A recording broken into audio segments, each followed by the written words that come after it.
Tot el que es diu aquí, totes les recomanacions, totes les crítiques que es fan, tot això es traslladarà a la Comissió Europea. Per la institució és molt important tenir aquest feedback vostre i per això han estat escoltant alguns representants aquestes taules rodones. Volem saber què en pensen des de la Comissió Europea, ara que s'està acabant aquesta jornada, i per això hem convidat les següents persones. Hemos invitado a las siguientes personas, si queréis ir subiendo. Son Anna Armengol Torío, consellera econòmica de la representació de la Comissió Europea a Espanya i responsable de polítiques del Grup de Treball de Recuperació i Resiliència. I d'altra banda, por otra parte, Vicente Rodríguez Sáez, experto senior de la Dirección General de Política Regional y Urbana de la Comisión Europea.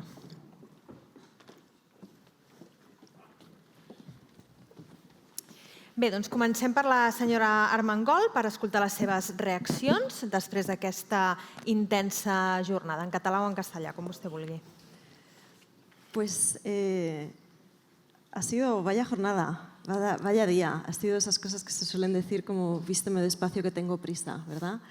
Este ha sido un ejercicio altamente interesante. Yo quiero agradecer a la representación de la Comisión Europea, a Manuel, a Laura, a los organizadores, a la Generalitat de Cataluña y a sus representantes por darnos la oportunidad pues eso, de hacer ese ejercicio de reflexión que va a ser mucho más elaborado en cuanto esas conclusiones estén encima de la mesa y se comuniquen a Bruselas, que Bruselas no somos más, pues que un grupo de funcionarios como Vicente, como yo, como todos los que estamos aquí organizando esto, que vemos cuáles son las mejores formas de colaborar y de crear pues todos esos elementos de ecosistemas de los que estábamos hablando, colaboración público-privada y hacer que este modelo europeo, que es el modelo de todos, esas democracias europeas que se tienen que sentar encima de la mesa y decidir, pues darles esas instrucciones o esos elementos, porque al final las instrucciones de hecho nos las dan los legisladores a nosotros como comisión para ver qué se va a plantear en el futuro y qué se puede salir de aquí.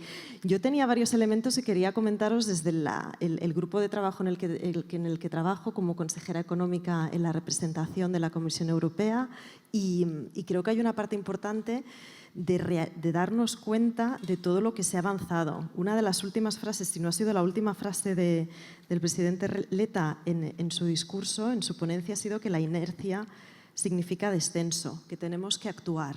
Y si de algo yo creo que nos podemos vanagloriar todos los que estamos aquí, todos los trabajadores europeos y todos los trabajadores públicos y privados, es que esa COVID, esa guerra, esa invasión de Rusia a Ucrania nos ha hecho reaccionar, nos ha roto esa inercia y nos ha dado motivos para estar muy orgullosos.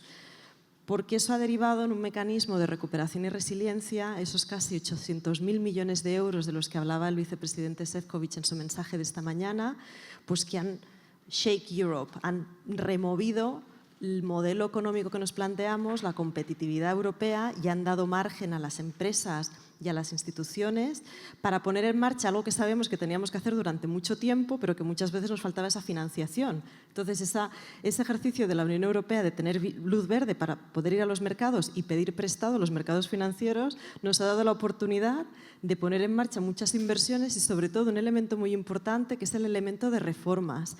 Yo creo que Vicente os puede hablar de ya ese ejercicio de la importancia de las reformas que ya existían y siguen existiendo en política de cohesión, pero el mecanismo de recuperación y resiliencia ha hecho que esas reformas sean condición sine qua non para recibir los miles de millones de euros que van a ejecutar las inversiones posteriores. Y eso genera muchísimos beneficios para las pymes, que yo creo se ha mencionado en alguna ocasión, pero yo creo que desde Europa existe siempre esa visión importante de que hay que apoyar a la pyme, hay que reducir la barrera y lo que se llama la burocracia asociada, pero a la vez hay que tener en cuenta que ese dinero no es nuestro, ese dinero es de todos los europeos que pagan con sus impuestos y que llega a las arcas públicas europeas y al final, como todo dinero público, cada euro hay que tenerlo monitorizado.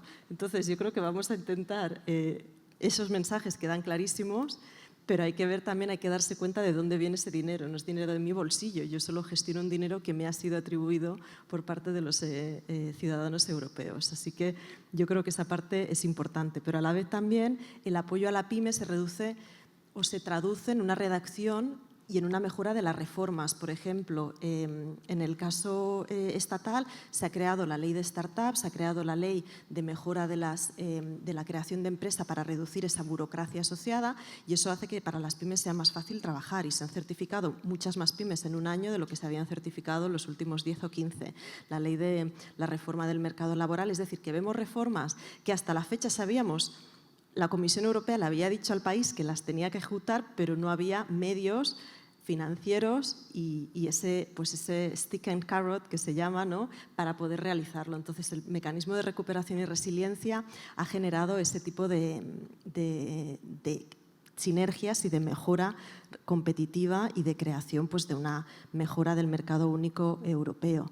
Y eso lo digo ¿por qué? Porque esa quinta libertad de la que habla Leta, yo creo que en el fondo la hemos intentado ejecutar con los medios que tenemos ahora mismo en las instituciones europeas. ¿Cómo? Pues el mecanismo de recuperación y resiliencia ha creado una serie de reformas muy parecidas en todos los Estados miembros, en todos los países de la Unión Europea.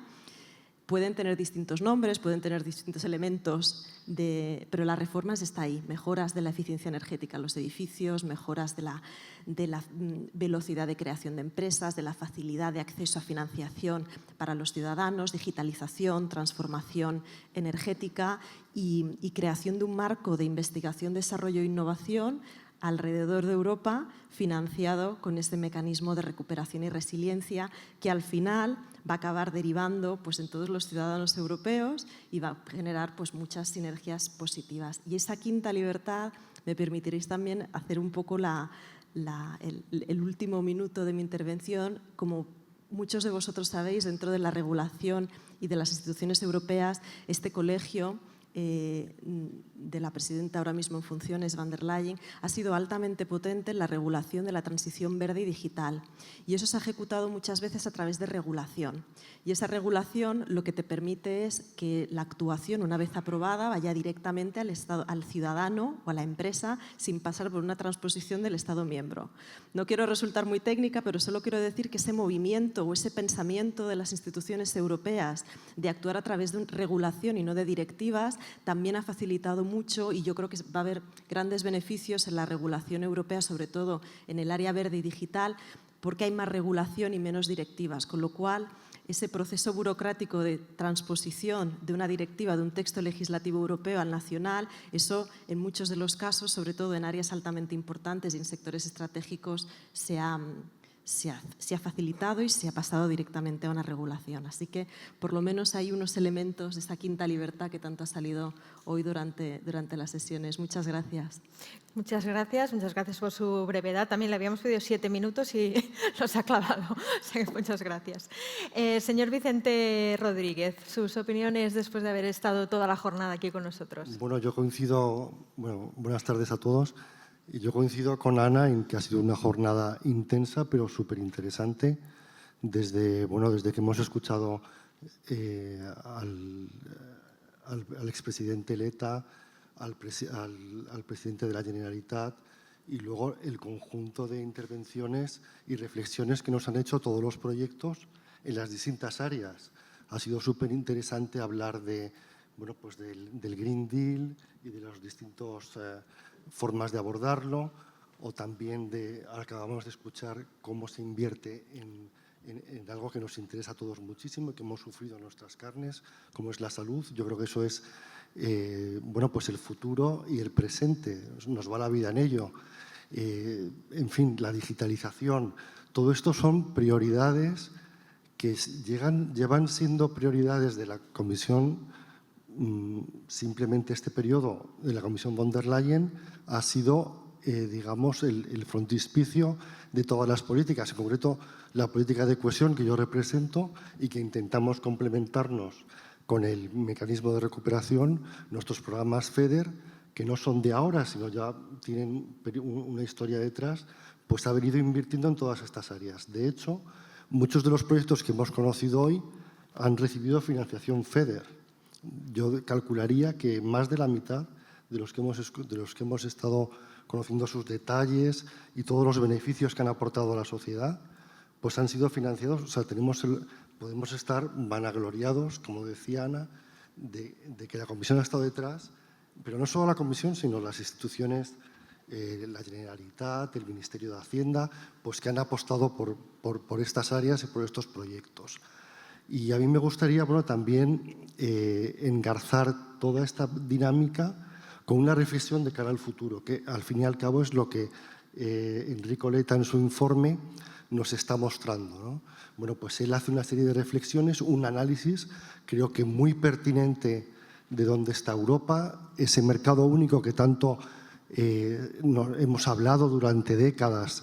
Él ha hecho referencia al Tratado de Maastricht a partir de la década de los 80, lo que supuso en la Comisión de Log, como pues los Estados miembros han apostado a lo mejor en algunas áreas por ir un poco aparte, pues hablamos de precisamente energía, servicios financieros, que luego se ha demostrado, y yo creo que él con sus palabras lo ha dejado muy claro, que esto requiere un nuevo mercado único, un nuevo esfuerzo de integración en ese estado 28 virtual que él habla, pero es que es la verdad. Y yo creo, coincido con Ana, que esta nueva regulación, que puede ser directamente aplicable en los Estados miembros, en todos nuestros territorios, pues va en línea en ese proceso de integración y de simplificación que él recomienda, ¿no? Y que al fin y al cabo no es que es una recomendación, un canto al sol, es que es el futuro de Europa, pasa por ahí.